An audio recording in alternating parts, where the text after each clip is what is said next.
Okay, now what we're going to do is talk about masking. It's a basic idea of, how to sort of show and hide selected areas. Um, what I did is that I took the original Photoshop layers and I made shape layers based off of them. So the same thing we did with the hair, I just did with the pupils and the eye whites and the eyelashes to give me better control over it in terms of masking it and being able to animate the eyelashes. So with so these are my new eye whites. I should just call them eye whites. Um, Pupil. I'm just going to call it pupil right, and this is pupil left.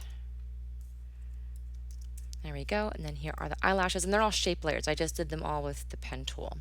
Um, what you want to do is set both the pupil right and pupil left to listen to the eye white area as a clipper or a mask for it. And there's a couple ways to do it, but one of the easiest ways is to use what's called a set mask effect. And you can find it over here in the right hand side of After Effects. You should just see an Effects and Presets menu, and it has a cajillion different things. Set mask, if you just type in set, S-E-T, and then M, you'll see set matte come right up. And there's two ways you can apply it. Either you can click on it and drag it, let me see, actually just drag it to the layer itself. So I want to set mask on the pupil right, and what I want to do is say for the source, so up here where your project menu is, all of a sudden you have an effects control. So that's the other important thing about this area, is that either it shows you the project files or it shows you all the different things that you can key and sort of customize in terms of all the effects that you can apply. And again, anything with a stopwatch is keyable. So what we want to do is just tell the pupil that you want it to take the matte from a specific layer. So here we're saying, I want you to take your mask from the eye white layer.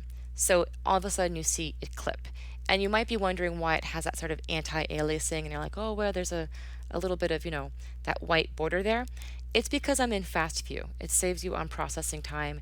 This little menu right here, if you go into, final, let me see, off final quality, that goes away because it's just sort of previewing it really fast so that your computer does not completely die on you. So the set mask then allows me to take the pupil if I were to lock the eye whites, and I could, if I deselect everything with the eye whites, come here.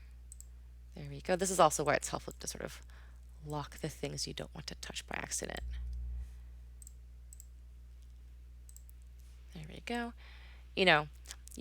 I know why. So I took this over from, okay. So now you can animate the pupil. She can look left, she can look right. You can control where she's looking, which is pretty handy. And then we're just going to do the same thing on the pupil left. We're going to go and take our set matte. We're going to drag it onto pupil left, and we're going to say, I want you to take your mask from eye whites. And now the same thing has happened. So as you noticed before, like right now, they're apart, so you could probably get some pretty weird looking eye angles.